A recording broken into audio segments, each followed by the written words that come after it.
ملا زادہ زیغم لولابی کشمری کا بیاد. بیاد کہتے ہیں ڈائری کو، زیغم کہتے ہیں شعر کو. پانی تیرے چشموں کا تڑپتا ہوا سیماب، مرغان سحر تیری فضاؤں میں ہے بےتاب. گر صاحب ہنگامہ نہ ہو منبر و محراب، دین بندہ مومن کے لیے موت ہے یا خواب. ہیں ساس پہ موقوف نواہائے جگر سوز، ڈھیلے ہوئے اگر تار تو بیکار ہے مضراب. ملا کی نظر نور فراست سے ہے خالی، بے سوز ہے میخانہ صوفی کی مے ناب. تیرے چشموں کا جو پانی ہے وہ مرکری کی طرح ہے، پارے کی طرح ہے. اور مرغان سحر یعنی جو پرندے جو کہ چہچاتے ہیں تیری فضاؤں میں. جو ملا حضرات ہیں ان میں کوئی پیشن نہیں ہے، کوئی عشق نہیں ہے، اور جب ان میں عشق نہیں ہو تو پھر بندوں میں کیسے وہ عشق پیدا کر سکتے ہیں. مین میسج یہی ہے کہ بغیر جذبوں کے زندگی گزار رہے ہیں، بے مقصد زندگی گزار رہے ہیں. ملائے دین کی جو حالت ہے وہ ڈھیلے تاروں جیسی ہے جو کہ ساز میں ہوتے ہیں.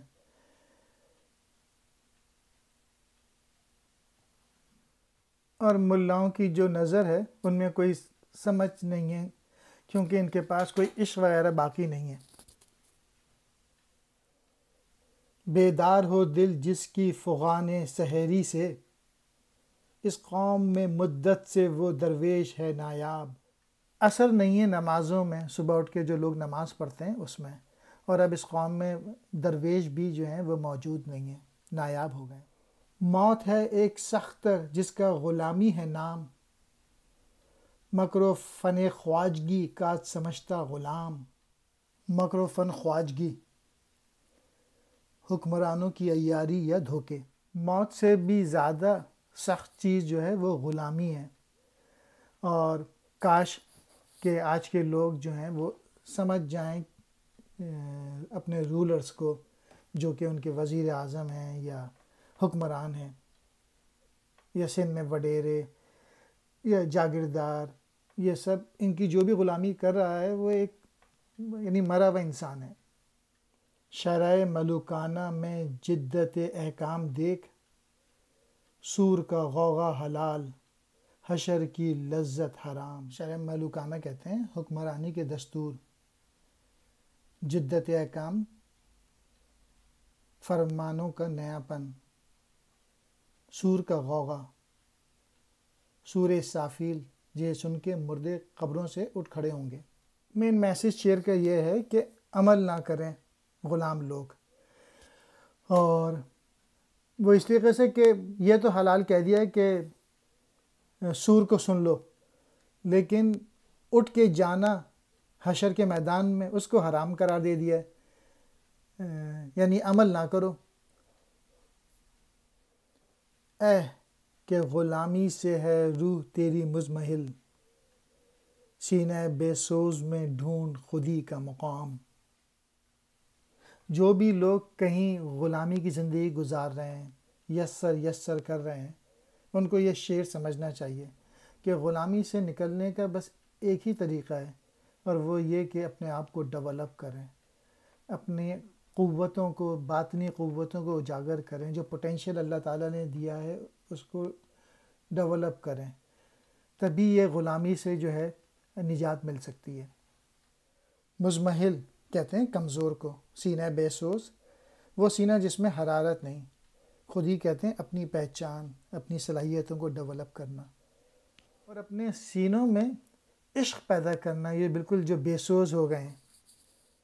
آج وہ کشمیر ہے محکوم و مجبور و فقیر، کل جسے اہل نظر کہتے تھے ایران صغیر.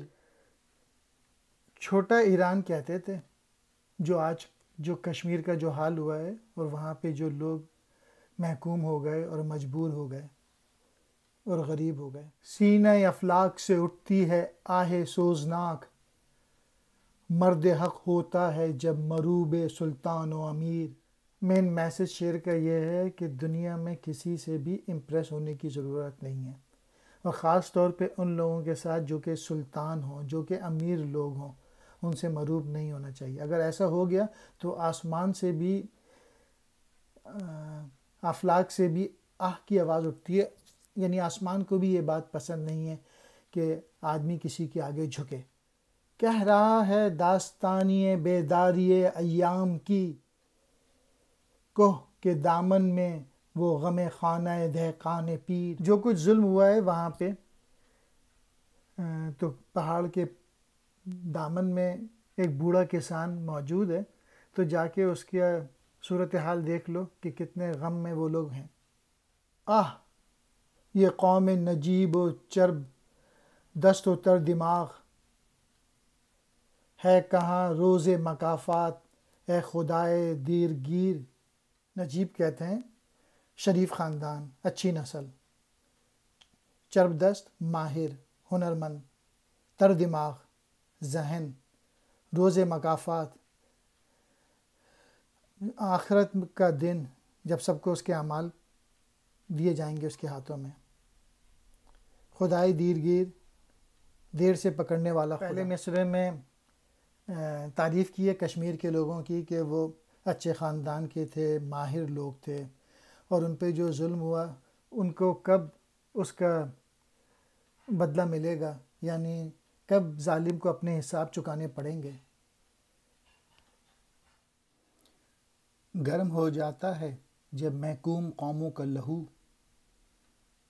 تھر تھر آتا ہے جہاں چار سوئے رنگ و بو۔ جب غلام قوموں کا لہو گرم ہو جاتا ہے، جب ان کو ہو جاتا ہے بہت ہو گیا یہ ظلم، اور اب اس ظلم سے نجات حاصل کرنی ہے، تو چار سوئے رنگ و بو یعنی دنیا جو ہے وہ بھی کانپنا شروع ہو جاتی ہے۔ پاک ہوتا ہے ظن و تخمین سے انسان کا ضمیر، کرتا ہے ہر راہ کو روشن چراغ آرزو۔ جب انسان ظن و تخمین یعنی اندازوں سے نکل جاتا ہے اور اپنے اوپر بلیف کرنا شروع کر دیتا ہے، یقین کرنا شروع کر دیتا ہے، تو پھر ہر طرف اس کو جو ہے وہ آرزو نظر آتی ہے، ہر طرف ہوپ نظر آتی ہے، ہر طرف امید نظر آتی ہے۔ مین میسیج یہ ہے اپنے اوپر یقین پیدا کریں اور اچھی امیدیں رکھیں۔ وہ پرانے چاک جن کو عقل سی سکتی نہیں، عشق سیتا ہے انہیں بے سوزن و تار رفو۔ عقل اور عشق کو کمپیئر کیا ہے، موازنہ کیا ہے، اور بتایا یہ ہے کہ عقل بہت چھوٹی چیز ہے، عشق بہت بڑی چیز ہے، اور جن چیزوں کو عقل نہیں سمجھ سکتی، عشق جو ہے نا وہ ان کو سمجھتا ہے، عشق ان چیزوں کو حاصل کرتا ہے۔ امپورٹنٹ چیز یہ ہے کہ جذبہ، پیشن، ضربت پہم سے ہو جاتا ہے آخر پاش پاش، حاکمیت کا بت سنگین دل و آئینہ روح۔ ضربت پہم یعنی مسلسل کوششوں سے جب انسان جو ہے کھڑا ہو جاتا ہے، جب مسلسل کوشش کرنا شروع کر دیتا ہے، جو حاکم لوگ ہوتے ہیں وہ بھی ان کے سامنے گھٹنا ٹیک دیتے ہیں۔ دراج کی پرواز میں ہے شوکت شاہین، حیرت میں ہے صیاد یہ شاہین ہے کہ دراج۔ اگر کمزور لوگ بھی یہ شعر پڑھیں تو بہادر بن کے نکلیں گے، اور اس کو پڑھتے رہیں اپنے آپ سے۔ جو لوگ اپنا آپ کو کمزور سمجھتے ہیں کہ وہ ویک ہیں، دراج کہتے ہیں تیتر۔ تیتر جو ہے وہ بھی شاہین کی طرح سے اڑنے لگا، اور اس کو دیکھ کے جو صیاد تھا، جو شکار کرنے والا تھا، وہ بھی حیرت میں آ گیا کہ یہ تیتر ہے یا شاہین ہے۔ دنیا میں اس طرح سے زندگی گزاریں کہ شاہین کی طرح، یہ تیتر کی طرح زندگی نہ گزاریں۔ ہر قوم کے افکار میں پیدا ہے تلاطم، مشرق میں ہے فردائے قیامت کی نمود آج۔ یعنی قوموں میں جذبہ پیدا ہو گیا ہے، مشرق کی قوموں میں، اور وہ بھی کون سا؟ قیامت جیسا، یعنی وہ سب اٹھ کھڑے ہوئے ہیں اور غلامی سے نجات چاہتے ہیں اب۔ فطرت کے تقاضوں سے ہوا حشر پہ مجبور، وہ مردہ کہ تھا بانگ سرافیل کا محتاج۔ مسلمان جو ہیں وہ اٹھ کھڑے ہو گئے، اور جو سوئے ہوئے تھے، اور یعنی جن کے ولولے مر گئے تھے، جن کے عشق مر گئے تھے، وہ بھی اب کھڑے ہو گئے، اور جو کہ قیامت کے سور کا انتظار کر رہے تھے کہ اس وقت کھڑا ہونا ہے، لیکن اب وہ آج کھڑے ہو گئے، یعنی مردہ لوگ، مردہ قومیں کھڑی ہو گئیں، مردہ انسان کھڑا ہو گیا۔ رندوں کو بھی معلوم ہیں صوفی کے کمالات، ہر چند کے مشہور نہیں ان کے کرامات۔ خودگیری و خودداری و گلبنگ انالحق، آزاد ہو سالک تو ہیں یہ اس کے مقامات۔ محکوم ہو سالک تو یہی اس کا ہمہ اوست، خود مردہ و خود مرقد و خود مرگ مفاجات۔ اس بند میں اقبال نے آڑے ہاتھوں لیا ہے ان صوفیوں کو جو کہ جعلی ہیں، جن میں کوئی جذبہ نہیں ہے، اور یعنی وہ خود مرے ہوئے لوگ ہیں، ایسے صوفی جو کہ عمل نہیں کرتے۔ اور رندوں کو بھی معلوم ہے، جو عیاش لوگ ہیں ان کو بھی معلوم ہے صوفی کے کمالات، کہ صوفی حضرات کیسے ہوتے ہیں۔ اور جو اچھے صوفی ہوتے ہیں، جن میں عشق ہوتا ہے، جن میں پیشن ہوتا ہے، اچھے ملا، ان میں یہ تین خصوصیات ہوتی ہیں، خودگیری ہوتی ہے، خودداری ہوتی ہے، اور انالحق ہوتا ہے۔ خودگیری سے مراد ہے وہ اپنے آپ پہ نظر رکھتے ہیں، ایسے مولانا، ایسے صوفی۔ خودداری ہوتی ہے یعنی ان میں غیرت ہوتی ہے، اور گلبنگ یعنی سریلی آواز ہوتی ہے، اور انالحق میں خدا ہوں منصور کا نعرہ تھا۔ ہمہ اوست، اس کے معنی یہ ہیں سب کچھ خدا ہے اور کسی شے کا وجود نہیں۔ اور اس تصورات میں ڈوب کر جو ہے اپنی موت سے آپ مر جاتے ہیں، کیونکہ وہ بے عمل ہو جاتے ہیں۔ مین میسیج یہ ہے کہ غلامی میں زندگی نہیں گزارنی چاہیے، بہادری سے زندگی گزارنی چاہیے، کیونکہ جو لوگ غلام ہوتے ہیں وہ مردہ ہو جاتے ہیں، مرے ہوئے لاشوں کی طرح گھوم رہے ہوتے ہیں۔ نکل کر خانقاہوں سے ادا کر رسم شبیری، کہ فقر خانقاہی ہے فقط اندو و دلگیری۔ اے کشمیری قوم، اے غلام قوم، خانقاہوں سے باہر نکل اور حضرت امام حسین رضی اللہ تعالی والا عمل پیدا کر اور جذبہ، یعنی جس طرح سے انہوں نے اپنی جان کی قربانی دی، لیکن یزیدیت کے آگے سر نہیں جھکایا، کیونکہ خانقاہی میں اگر آپ بیٹھیں گے تو صرف رنج اور غم ہوگا۔ تیرے دین و ادب سے آ رہی ہے بوئے رہبانی، یہی ہے مرنے والی امتوں کا عالم پیری۔ تیرے مذہب سے اور تیرے لٹریچر سے جو چیز نظر آ رہی ہے کہ دنیا ترک کر دو، تو نے جو بھی دین سیکھا ہے اور جو بھی لٹریچر سیکھا ہے وہ تو یہ صحیح چیزیں نہیں سکھا رہا، اور مرنے والی جو امتیں ہیں یہ بوڑھی عالم پیری یعنی بوڑھی امتیں، جو کہ بوڑھے ہو جاتے ہیں لوگ، ان میں ہمت نہیں ہوتی، تو ایسی طرح سے زندگی نہیں گزارنی چاہیے، بہادری سے زندگی گزارنی چاہیے، مقابلہ کرنے سے، یہ الگ تھلگ ہونے سے زندگی نہیں گزارنی چاہیے۔ شیاطین ملوکیت کی آنکھوں میں ہے وہ جادو، کہ خود نخچیر کے دل میں ہو پیدا ذوق نخچیری۔ شیطان صفت بادشاہ لوگ یا شیطان صفت ایسے وڈیرے یا ایسے لوگ جو کہ آپ کو کنٹرول کرنا چاہتے ہیں، آپ کو غلام بننا چاہتے ہیں، وہ ایسا کر دیتے ہیں کہ خود جو شکار ہوتا ہے اس کے دل میں ایسا کر دیتے ہیں کہ وہ خود شکار ہو جائے، یعنی جو بھی طاقتور لوگ ہیں وہ آپ پہ ایسا اثر کر دیتے ہیں کہ آپ میں غلامی آ جاتی ہے، تو بڑا محتاط رہیے۔ نخچیر کہتے ہیں شکار کو، ذوق نخچیری شکار ہونے کا ذوق۔ یہ دوسرا شعر فارسی کا ہے، میں اس کی تشریح کر دیتا ہوں کہ اقبال کہہ رہے ہیں کہ میری پوئٹری اتنی زبردست ہے اور خوبصورت ہے، لیکن اس سے لوگ جو ہیں بے پرواہ ہو گئے، اور یعنی دل پہ جو اثر کرنے والی باتیں تھیں وہ ان پہ اثر نہیں کی، کیونکہ وہ بادشاہوں اور عمرہ کی چکنی چپڑی باتوں میں آ کر ان کے غلام بننے کو اپنا اعزاز سمجھنے لگے۔ سمجھا لہو کی بوند اگر تو اسے تو خیر، دل آدمی کا ہے فقط ایک جذبہ بلند، گردش ماہ و ستارہ کی ہے ناگوار اسے، دل آپ اپنے شام و سحر کا ہے نقش بند، جس خاک کے ضمیر میں ہے آتش چنار، ممکن نہیں کہ سرد ہو وہ خاک ارجمند۔ انسان میں جب جذبے بلند ہوتے ہیں تو بڑے سا بڑا کام کر سکتا ہے، تو دل کو جو ہے وہ جذبوں کی جگہ سمجھنا چاہیے۔ اس کو یہ نہیں سمجھنا چاہیے کہ بس پمپنگ اسٹیشن ہے جو خون پمپ کر رہا ہے۔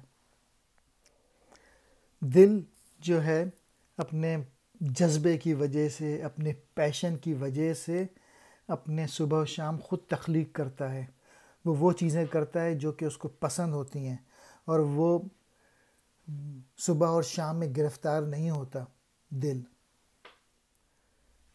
آتش چنار، ایک درخت جس کے پتے سرخ ہوتے ہیں، اور خاک ارجمند، عزت والی سرزمین۔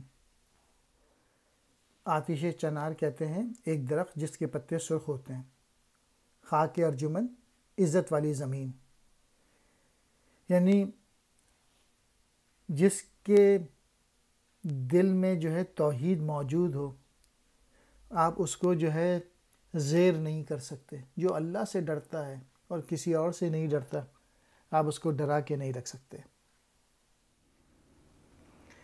کھلا جب چمن میں کتب خانہ گل، ناکام آیا ملا کو علم کتابی، متانت شکن تھی ہوائے بہارا، غزل خواں ہوا پیرا کے اندر آبی، کہا لالۂ آتشیں پیرہن نے کہ اسرار جاں کی ہوں میں بے حجابی، سمجھتا ہے جو موت خواب لحد کو، نہاں اس کی تعمیر میں ہے خرابی، نہیں زندگی سلسلہ روز و شب کا، نہیں زندگی مستی و نیم خوابی۔ کتب خانہ گل یعنی پھولوں کی جگہ مراد ہے۔ نیچر کو اگر سمجھنا ہے، اگر فطرت کو سمجھنا ہے، اس کا مطالعہ کرنا ہے، تو وہ کتابوں سے حاصل نہیں ہو سکتا۔ آپ کو فطرت میں جانا ہوگا، نیچر میں۔ متانت شکن، سنجیدگی توڑنے والی، ہوائے بہارا، بہار کے موسم کی ہوا۔ پیرا کے اندر آبی، یہ ایک قبضے کا نام ہے۔ جس وقت موسم بہار کی فضا آئی تو اس نے سنجیدگی توڑ دی، اور اس ماحول میں اندرابی بزرگ جو تھے وہ غزل خوانی کرنے لگے۔ لالۂ آتشیں پیرہن، سرخ پھول، بے حجابی ظاہر ہونا۔ جب بھی لال پھول کا ذکر آئے اقبال کی پوئٹری میں تو سمجھ لیں وہ عشق کی بات کر رہے ہیں۔ تو اقبال کہہ رہے ہیں کہ جو عشق کی وجہ سے اور عشق کے جذبے کی وجہ سے انسان اپنی صلاحیتوں کو کھول سکتا ہے، جذبہ عشق انسان میں موجود ہونا چاہیے۔ اور تو اگر سمجھتا ہے کہ موت کی نیند آنے سے تو مر جائے گا تو یہ غلط سوچ ہے۔ انسان کو دوبارہ اٹھنا ہے اور اپنا حساب دینا ہے جو زندگی میں اس نے کیا ہے، اور یہ زندگی جو ہے وہ صبح اور شام کا نام نہیں ہے کہ بس عیاشی میں زندگی گزار دی۔ زندگی اللہ تعالیٰ نے ہر آدمی کو ایک مقصد کے لیے پیدا کیا ہے، اور اس کو وہ پرپس فائنڈ کرنا چاہیے اسے کیوں پیدا کیا ہے، اور پھر اس پرپس کو حاصل کرنا چاہیے، اس مقصد کو۔ آخری دو شعر جو ہیں وہ فارسی کے ہیں۔ مین میسیج یہ ہے کہ عشق میں زندگی گزارنی چاہیے اور جذبہ عشق پیدا کرنا چاہیے. تو عشق کی وجہ سے خود روشن ہو سکتا ہے اور دنیا کو بھی روشنی دے سکتا ہے. اگر انسان اپنا پیشن ڈیولپ کر لے تو آگے دنیا کو روشن کر سکتا ہے اپنے پیشن کے ذریعے، اپنے عشق کے ذریعے. آزاد لوگ اور غلام لوگوں کا کمپیریزن کیا ہے اس بند میں. اگر کمزور لوگ یہ سمجھ لیں، یہ بند صرف یہی بند سمجھ لیں اور اس پہ عمل کر لیں تو ان کی زندگی تبدیل ہو جائے. آزاد کی رگ سخت ہے مانند رگ سنگ، محکوم کی رگ نرم ہے مانند رگ طاق. محکوم کا دل مردہ و افسردہ و نومید، آزاد کا دل زندہ و پرسوز و طربناک. آزاد کی دولت دل روشن نفس گرم، محکوم کا سرمایہ فقط دیدہ نمناک. محکوم ہے بیگانہ اخلاص و مروت، ہر چند کے منطق کی دلیلوں میں ہے چالاک. ممکن نہیں محکوم ہو آزاد کا ہمدوش، وہ بندہ افلاک ہے یہ خواجہ افلاک. جو آزاد لوگ ہوتے ہیں وہ رگ سنگ کی طرح ہوتے ہیں، یعنی پتھر کی طرح ہوتے ہیں. جو غلام لوگ ہوتے ہیں، جو کمزور لوگ ہوتے ہیں، وہ مانند رگ طاق یعنی انگور کی بیل کی طرح نرم شاخ، انہیں کوئی بھی کچل سکتا ہے. محکوم جو غلام لوگ ہوتے ہیں ان کا دل مردہ ہوتا ہے، افسردہ، نا امیدی ہوتی ہے.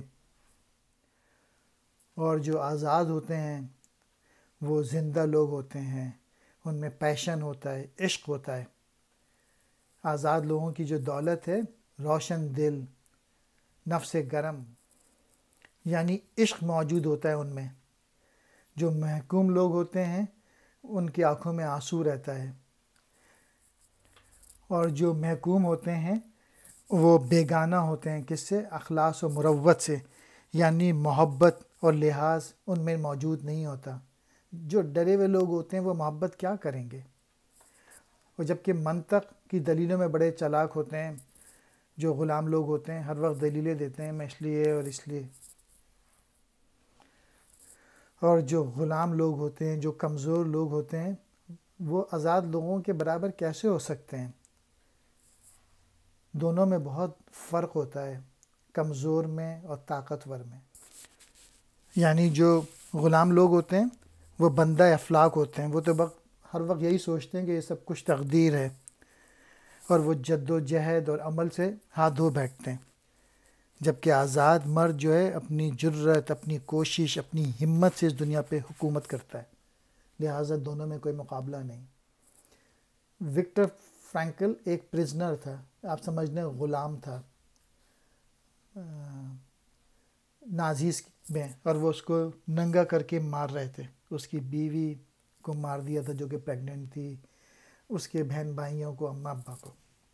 لیکن اس غلامی کے باوجود بھی وہ ایک سائیکیٹرسٹ تھا، اس نے تھیوری نکالی کہ میرے پاس چوائس ہے کہ آئی فائنڈ دا بیوٹی، خوبصورتی تلاش کروں. جب اس کو یہ کہنے کا یہ لاسٹ آف ہیومن فریڈم ہے کہ مجھے خوبصورتی تلاش کرنی ہے. جب اسے گندے پانی میں مچھلی کا سر دیتے تھے پینے کے لیے جو کہ آتا تھا، تو وہ اس میں بھی خوبصورتی تلاش کرتا تھا. میسیج یہ ہے کہ ہمارے پاس ہمیشہ چوائس ہوتی ہے کہ کس طریقے سے آزادی کے ساتھ آپ کو سب کچھ بھی چھین لیا جائے تب بھی آزادی موجود ہے. You have a choice. اور کمزور لوگوں کو آہستہ آہستہ اپنی آپ کو اسٹرانگ کرنا چاہیے، اور مختلف طریقے ہیں، اپنے اوپر بلیف کر کے، کتابیں پڑھ کے، علم حاصل کر کے، اپنے آپ کو ڈیولپ کر کے. تمام عارف و عامی خودی سے بے گانا، کوئی بتائے یہ مسجد ہے یا کہ میں خانہ.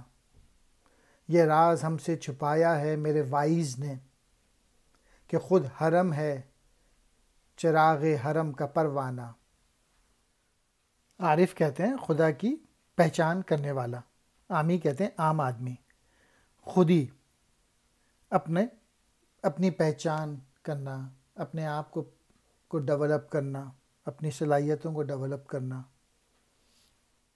جو کہ اللہ کو پہچان رکھتے ہیں، جو کہ دعویٰ کرتے ہیں کہ وہ اللہ کو پہچانتے ہیں، اور جو عام لوگ ہیں، یہ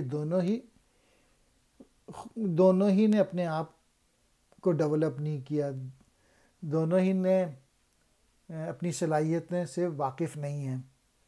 اور اگر یہ میں خانہ وہ جہاں شراب پی جاتی ہے، تو پھر یہ عارف ہونے کا نعرہ کون لگا رہا ہے کہ ہم اللہ کی پہچان رکھتے ہیں اور وہ پھر میں خانے میں موجود ہیں۔ چراغ حرم سچا مسلمان۔ اور یہ بات ہم سے چھپائی ہے مولوی حضرات نے کہ اللہ تعالیٰ خود سچے مسلمان سے پیار کرتا ہے۔ طلسم بے خبری کافری و دینداری، حدیث شیخ و برہمن فسوع افسانہ، نصیب خطہ ہو یارب وہ بندہ درویش کہ جس کے فقر میں انداز ہوں کلیمانہ، چھپے رہیں گے زمانے کی آگ سے کب تک،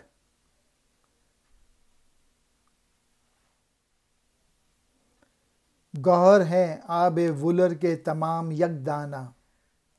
طلسم بے خبری وہ جادو جس کی خبر نہ ہو، کافری بے دینی، دینداری دین سے لگاؤ، حدیث شیخ و برہمن مولوی اور ہندو رہنما، فسوع و افسانہ جادو اور جھوٹی بات، آب و ولر کشمیر کی جھیل ولر کا پانی، یک دانہ نہایت قیمتی۔ چاہے دین کے لوگ ہوں یا جو دیندار نہیں ہوں، دونوں ہی جو ہیں بے خبر ہیں، ان کو نہیں معلوم، اور جو وہ باتیں کر رہے ہیں وہ سب ان کا حقائق سے کوئی تعلق نہیں ہے، یہ صرف قصہ کہانی کی باتیں ہیں۔ پھر نصیب خطہ، یہاں پہ اقبال دعا کر رہے ہیں کہ ایسا درویش مل جائے اس کشمیر کے خطے کو جس میں انداز جو ہیں وہ حضرت موسیٰ جیسی خصوصیات ہوں، اور حضرت موسیٰ نے اپنی قوم کو، اسرائیل کو آزاد کروا دیا تھا۔ اور آخری شعر میں کہ کب تک چھپی رہیں گے کشمیر کے لوگوں کی صلاحیتیں، اللہ تعالیٰ یہ لوگ بہت ہی یہ موتی ہیں، بہت ہی صلاحیتیں ہیں ان میں، ایک دفعہ ان کو موقع مل جائے تو پھر یہ دنیا کو پتہ چلے گا کہ ان لوگوں میں کتنی صلاحیتیں ہیں۔ دگرگوں جہاں ان کے زور عمل سے، بڑے مار کے زندہ قوموں نے مارے، منجم کی تقویم فردہ ہے باطل، گرے آسماں سے پرانے ستارے، ضمیر جہاں اس قدر آتشیں ہے کہ دریا کی موجوں سے ٹوٹے ستارے۔ منجم نجومی، تقدیم فردہ مستقبل کا حال بتانے والا، ضمیر جہاں جہاں کا باطن، آتشی آگ والا، فراغت فرصت۔ دیگرگوں یعنی دنیا الٹ پلٹ ہو جاتی ہے ان جو لوگ اپنی ہمت سے کام لیتے ہیں، اور بڑے مارکے سر کیے زندہ قوموں نے، اور اب زندہ قوم جو ہے وہ خود اپنی تقدیر بنائے گی اپنی محنت کر کے۔ جو آنے والے کل کا حال بتانے والی جو تھے نجومی، وہ سب بیکار ہو گئے۔ اور آخری شعر میں کہ ایسی تبدیلیاں آ رہی ہیں کہ عقل بھی حیرت میں آ گئی ہے کہ ستارے پہلے آسمان سے ٹوٹتے تھے، لیکن اب یہ موجوں سے ٹوٹے ہوئے ستارے نکل رہے ہیں۔ زمیں کو فراغت نہیں زلزلوں سے، نمایاں ہیں فطرت کے باریک اشارے، ہمالیہ کے چشمے ابلتے ہیں کب تک، خضر سوچتا ہے ولر کے کنارے۔ زمین کو فراغت نہیں زلزلوں سے، یعنی جو وہاں کے جو رہنے والے تھے اس زمین کے، وہ اب ہلنا جلنا شروع کر دیا ہے، یعنی انہوں نے عمل کرنا شروع کر دیا ہے، اور یہ فطرت کے باریک اشارے ہیں کہ اب وہاں پہ تبدیلی آنے والی ہے. جب قوم کے لوگ عمل کرنا شروع کر دیں، جد و جہد کرنا شروع کر دیں، تو تبدیلیاں آنا شروع ہو جاتی ہیں. اور حضرت خضر علیہ السلام جھیل کے کنارے بیٹھے ہوئے ہمالیہ سے چشمے ابلنے کے انتظار میں ہیں، اور وہ وقت اب دور نہیں، کیونکہ جب بیدار ہو جاتی ہیں قومیں تو پھر نئے چیزیں دریافت ہونا شروع ہو جاتی ہیں، نئے چشمے ابلنے لگتے ہیں، نئی نئی چیزیں ہونے لگتی ہیں. نشان یہی ہیں زمانے میں زندہ قوموں کا کہ صبح و شام بدلتی ہیں ان کی تقدیریں. کمال صدق و مروت ہے زندگی ان کی، معاف کرتی ہیں فطرت بھی ان کی تفسیریں.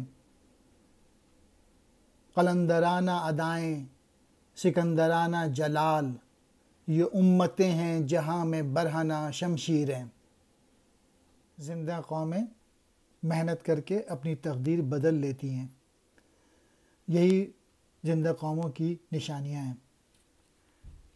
ان کی زندگی جو ہے وہ دوسروں سے محبت اور ہمدردی کا نام ہوتی ہے، اور کوئی اگر غلطی کر دے تو وہ لوگ معاف کر دیتے ہیں دوسروں کی غلطیوں کو، اور اللہ تعالیٰ بھی ان لوگوں کی غلطیاں معاف کر دیتا ہے جو لوگ محنت کرتے ہیں.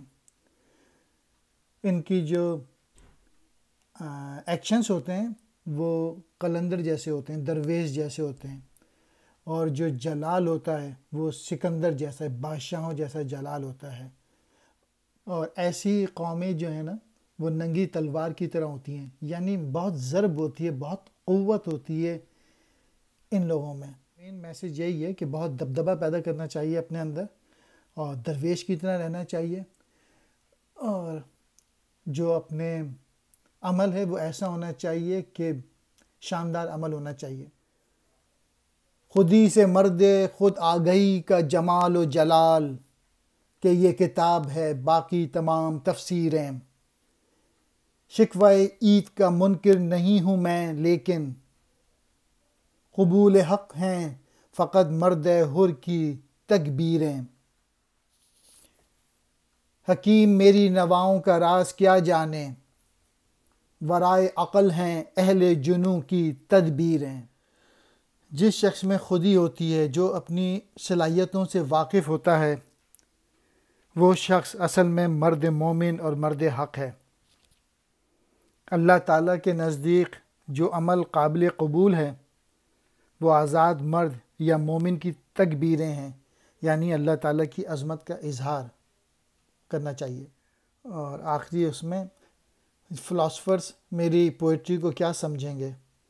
میری جو پوئٹری ہے وہ عقل والی نہیں ہے، وہ تو عشق اور جنون والی ہے. شکوہ عید کی شان شوکت، اور اس میں یہ تھا کہ عید کی شان شوکت کے وہ خلاف نہیں ہیں.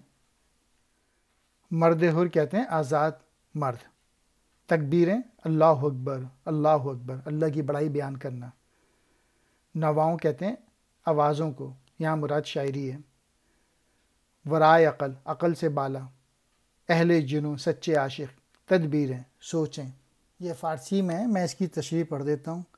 اور یہ فرہنگ نے اس کی تشریح کی ہے شرح اقبال کلیات سے، تو یہ میں اس کتاب سے پڑھا ہوں، سارا کریڈٹ فرہنگ کو جاتا ہے. تو زندگی کا جوا کن کافروں کی طرح کھیل رہا ہے کہ زمانے سے موافقت کر رہا ہے مگر اپنی ذات سے نہیں. میں جب اپنے دینی مدرسوں کو دیکھتا ہوں تو مجھے مایوسی ہوتی ہے کہ وہاں جنید غزالی اور رازی جیسا کوئی دکھائی نہیں دیتا. مفتی اعظم یعنی مالک کون و مکان کا یہ حکم ہے کہ ممولے ایک چھوٹا سا پرندہ کو شہباز جیسے کام منع ہیں، اور شہباز کو اسی کا حکم ہے کہ اپنی اڑان آسمان کی بلندیوں پر رکھنا.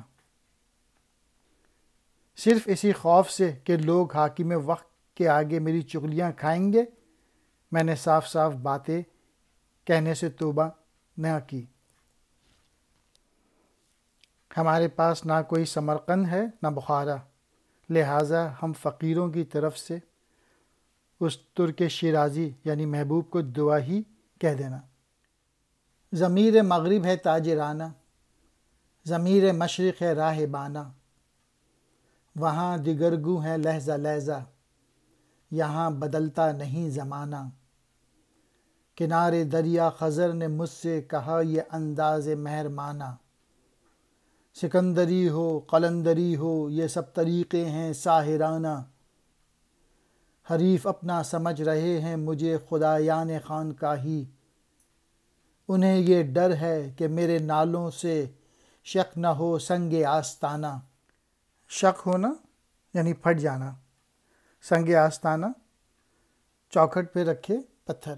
جو ویسٹ کا مزاج ہے، کیپٹلزم کی وجہ سے سب تاجر بن گئے ہیں، سب ایک دوسرے سے بزنس کرنا شروع کر دیا ہے، سارے جو تعلقات ہوتے ہیں ان میں بھی بزنس ہو رہا ہوتا ہے۔ اور جو مشرق کے لوگ ہیں انہوں نے راہبانہ یعنی دنیا ترک کر دی ہے، کوئی عمل نہیں کر رہا ہے۔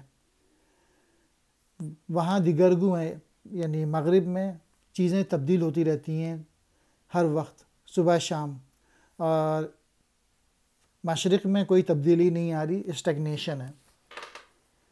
خضر علیہ السلام نے ان سے خاموشی کے ساتھ اور محبت سے راز کی ایک بات بتائی کہ چاہے سکندری ہو، چاہے بادشاہت ہو، یہ وزیر اعظم ہو، چاہے یہ درویش ہوں، ملا حضرات ہوں، یہ دونوں ہی جو ہیں ساحر کرتے ہیں، یعنی جادو میں لے آتے ہیں ان کے طریقے، یہ یعنی دونوں ہی دھوکہ دے رہے ہیں عوام کو۔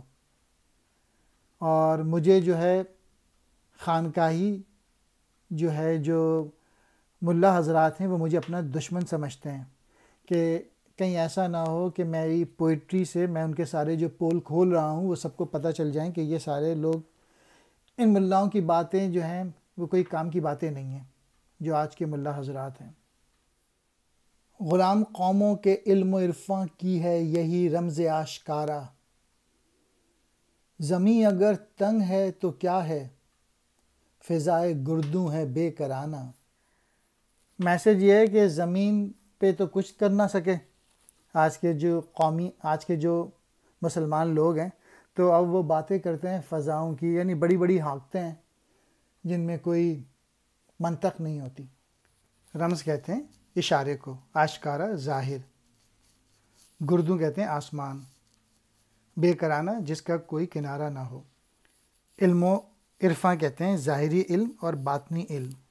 ایک اور میسج یہ بھی ہے شعر کا کہ اپنے آپ کو دھوکہ دیتے ہیں کہ ہم ٹھیک ہے مٹیریل دنیا پہ تو قابو نہیں پا سکے، اب ہم روحانیت پہ چلے گئے ہیں اور اپنے آپ کو روحانی طور پہ تسکین پہنچا رہے ہیں۔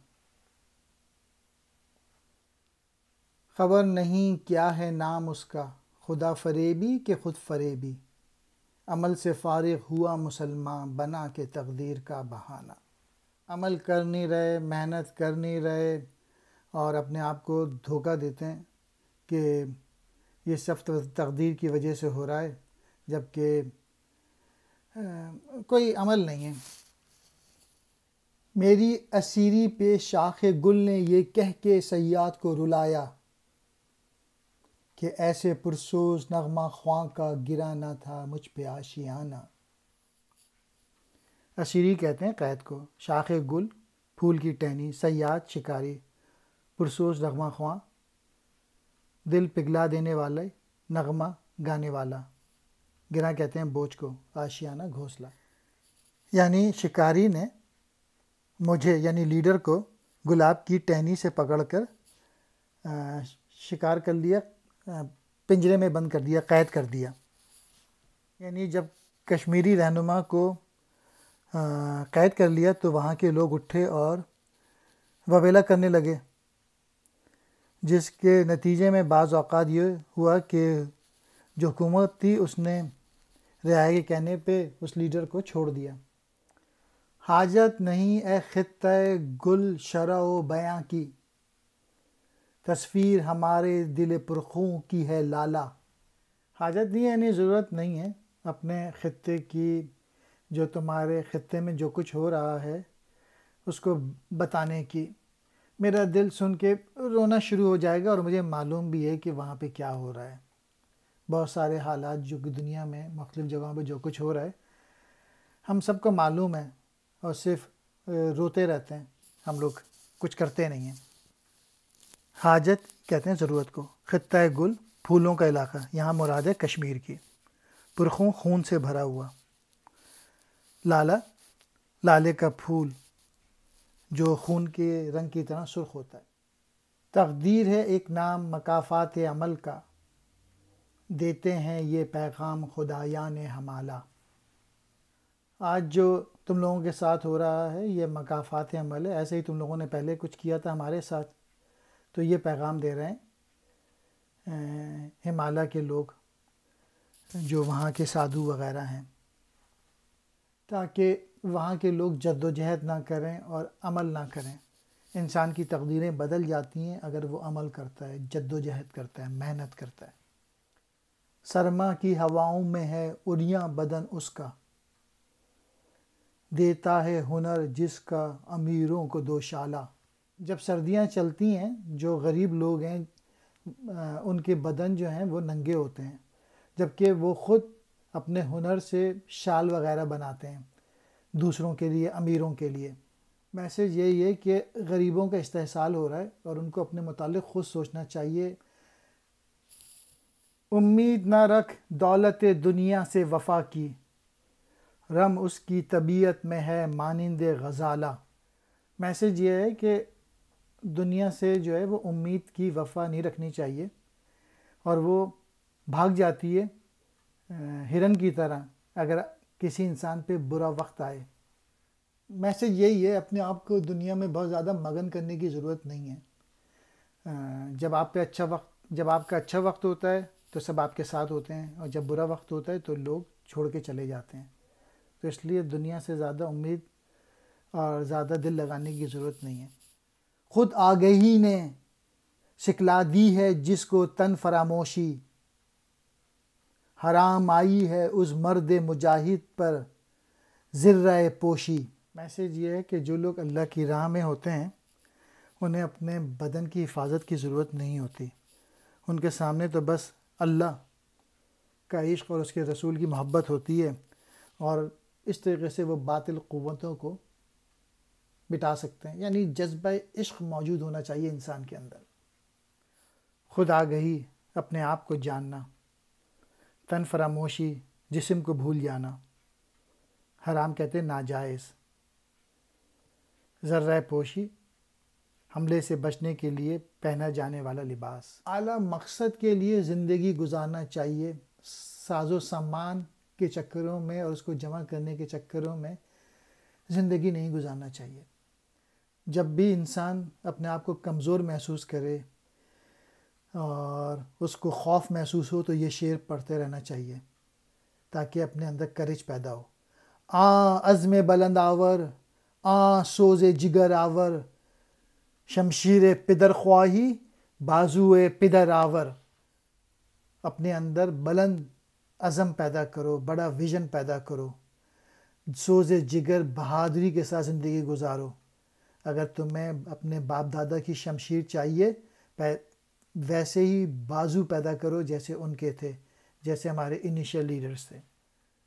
غریب شہر ہوں میں، سن تو لے میری فریاد، کہ تیرے سینے میں بھی ہوں قیامتیں آباد۔ میری نوائے غم آلود ہے متاع عزیز، جہاں میں عام نہیں دولت دل ناشاد۔ اور یہ جو میری پوئٹری ہے یہ ایک دولت ہے، اور یہ ایسی دولت ہے جو تجھے کہیں نہیں ملے گی۔ تو اس پوئٹری کو سمجھنے کی کوشش کر لے۔ اور یہ پوئٹری میں نے بہت ہی دکھے دل سے لکھی ہے، یہ میری فریاد ہے یہ پوئٹری تیرے لیے۔ اقبال کی پوئٹری کو پڑھتے رہنا چاہیے تاکہ عمل کرے انسان۔ غریب شہر یعنی پردیسی ہوں، قیامتیں آباد ہونا یعنی جذبے بیدار ہونا، نوائے غم آلود دکھ بھری آواز، متاع عزیز قیمتی سرمایہ، دولت دل ناشاد دل کی دولت یا کیفیت۔ اور اقبال نے اس شعر میں گلہ کیا ہے کہ ان کی پوئٹری کو لوگ سمجھ نہیں رہے۔ پاکستان میں، انڈیا میں، بنگلہ دیش میں جو سارے ممالک ہیں اگر پوئٹری سمجھیں تو وہاں کے لوگ اپنی زندگی تبدیل کر سکتے ہیں۔ گلہ ہے مجھ کو زمانے کی کور ذوقی سے، سمجھتا ہے میری محنت کو محنت فرحات۔ اقبال نے اس شعر میں گلہ کیا ہے کہ ان کی محنت ضائع ہو گئی، جو بھی انہوں نے پوئٹری لکھی تھی اس کو لوگ سمجھنے لگے یہ بس فرحات کی کوشش ہے، کوئی بیکار چیز ہے۔ تو اقبال کی پوئٹری لوگوں نے سمجھی نہیں، ورنہ یہ حال نہیں ہوتا مسلمانوں کا۔